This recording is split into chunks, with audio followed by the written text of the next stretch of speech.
smell of sawdust and old varnish was my calendar.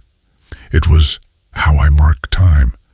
My hands, scarred and thick from a lifetime of shaping wood, were not the hands of an old man. They were the hands of a man who had built a life. And this house was my masterpiece. I built it with my late wife, Eleanor. Every beam, every joint, every polished floorboard held a memory of her laughter. It was more than a house. It was a testament. My daughter, Sophie, had always understood that, or so I believed. But that was before Marcus. Marcus was all polished shoes, bright white teeth, and a handshake that felt like a contract. He was a wealth manager, a title as vague and slippery as his smile. He'd swept Sophie off her feet, and now, 6 months into their marriage, they were fixtures in my home, just helping out, while they saved for their own place. I wasn't blind. I saw the way Marcus's eyes didn't just look at my house. They appraised it. He didn't admire the craftsmanship. He calculated the square footage. The change in Sophie was gradual, like the warping of damp wood. First, it was gentle suggestions.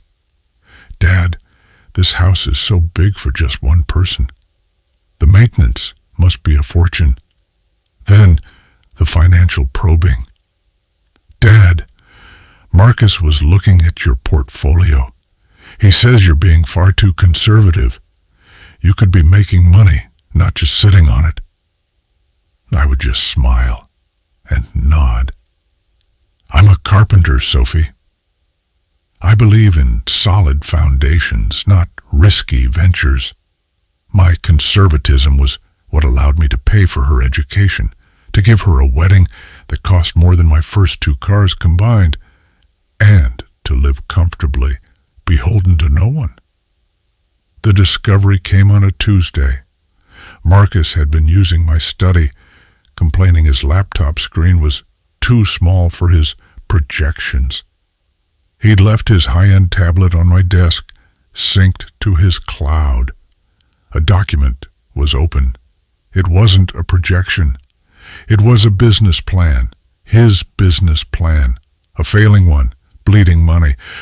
But it was the addendum that made the sawdust in my lungs turn to ice.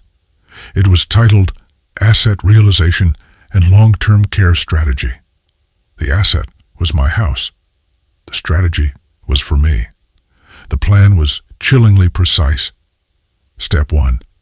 Gain power of attorney, citing my advancing age and cognitive decline. Step 2. Liquidate all tangible assets, starting with a home equity line of credit for the maximum amount. Step 3. Transfer liquid funds into Marcus's holding company as a high-yield investment. Step 4. Sell the house. Step 5. Place me in the most cost-effective state-managed facility available. He had even researched facilities. 1. Willow Creek Gardens was described as budget-friendly, minimal oversight. I scrolled through, my hands steady. He'd forged an email, supposedly from my doctor, expressing concerns about my memory. He had photos of my medicine cabinet, my cluttered workshop, all framed as evidence of my incompetence. I closed the tablet, wiped my fingerprints from the screen, and went to my workshop. I stared at the photo of Eleanor on the wall. "They think I'm an old fool, Ellie," I whispered. "They think the man who built this house can't see the termites in his own living room." That night, I didn't get angry. I got busy. I was a builder, after all. It was time to draft a new blueprint. My first call was to Ben, my lawyer for 40 years, a man as solid and reliable as old-growth oak. "Ben," I said, "I need to make some changes. And I need it to be quiet. Very quiet." The next day, I began the performance. I forgot to pay the electric bill. I lost my keys. I asked Marcus to explain a simple bank statement, feigning confusion. "Oh, these numbers," I'd say, rubbing my temples. "They just swim around. I'm so glad you're here, Marcus." His eyes would gleam. "Don't you worry, Arthur. I'll take care of everything." Sophie watched, her brow furrowed with what I desperately hoped was concern, not complicity. "Dad, maybe Marcus is right. Maybe it's time to let him help. You've worked so hard. You deserve to rest." "Rest," I'd murmur. "Yes, that sounds nice." While Marcus was busy drawing up power of attorney papers, I was busy with Ben. First, we established a living trust, a complex ironclad document. My house, my workshop, my tools, every penny, it all went into the trust. But here was the master's stroke. I didn't want to just sell the house. That was their plan. My plan was to make the house worthless to them, while priceless to me. I took out a reverse mortgage. The bank, seeing the pristine condition of the house I built, was more than generous. They approved a significant lump sum. The moment the funds cleared, Ben and I moved every single dollar into a new, protected trust account, one that was anonymous and locked down tight. The house now had a massive, legally binding lien against it. It was still my house, to live in until the day I died. But its equity, the juicy, ripe fruit Marcus was salivating over, was gone. It had vanished into thin air, leaving nothing but an empty shell. The intervention happened on a Friday. They sat me down in my own living room. Sophie held my hand, her palm clammy. Marcus, looking somber and professional, placed a thick stack of papers on the coffee table. A notary he'd hired sat in the corner, pen ready. "Arthur, Dad," Marcus began, his voice dripping with false empathy. "Sophie and I are worried. We've seen you struggling, forgetting bills, losing things. We've spoken to your doctor." I raised an eyebrow. "Oh? You have?" "Yes," he said, forging ahead, not noticing the ice in my voice. "And we all agree. It's time for us to step in, for your own protection." He pushed the power of attorney papers toward me.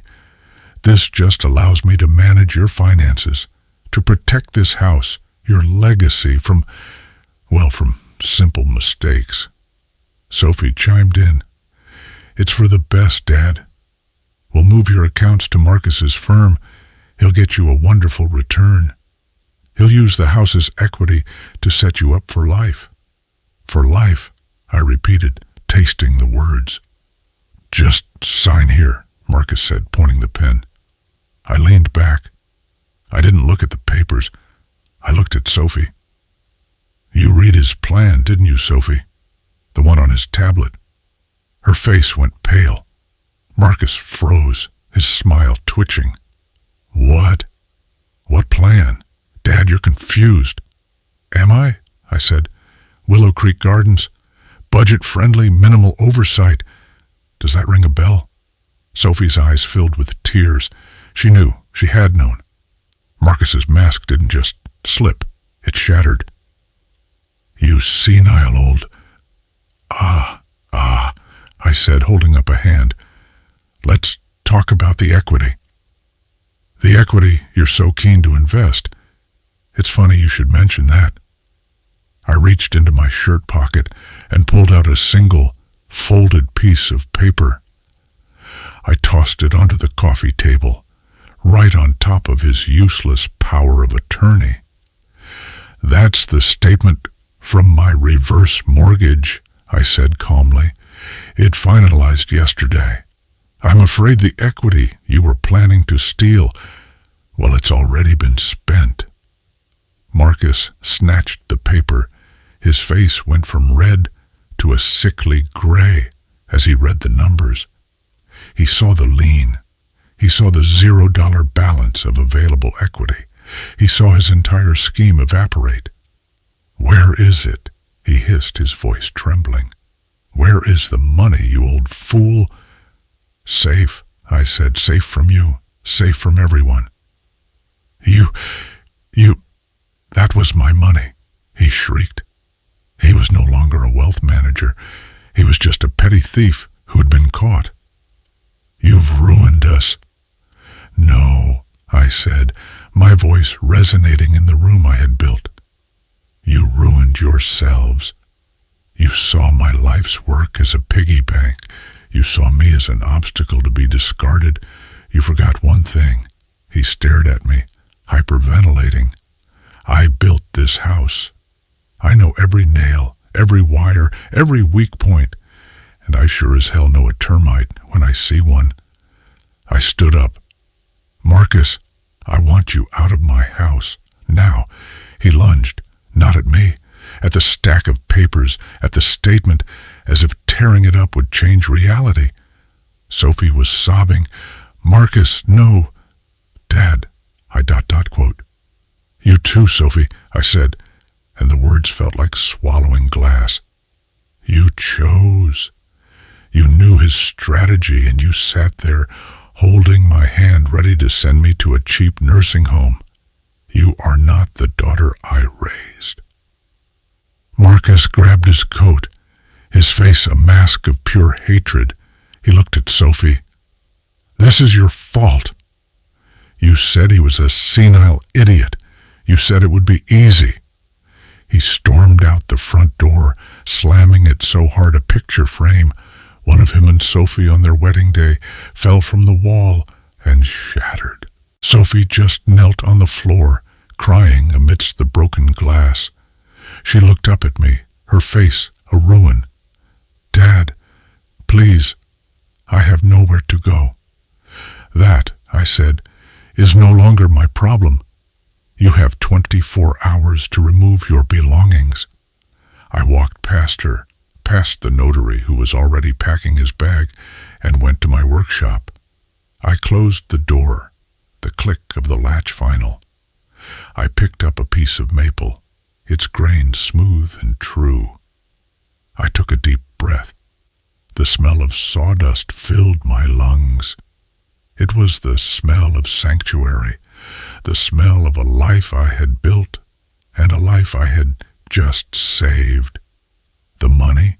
I'd already set it up. A large anonymous donation to the local youth center, funding their woodworking program for the next 20 years. The rest would let me live out my days in this house, my masterpiece, on my own terms. Outside, I could hear a car starting, tires squealing on the pavement as Marcus sped away, leaving his wife behind. I heard Sophie's broken sobs. I felt a pang of sadness, a deep, aching loss for the daughter I once knew, but I didn't open the door. A builder knows that once a foundation is rotted, you can't build on it. You have to tear it down and start fresh. And I was just getting started.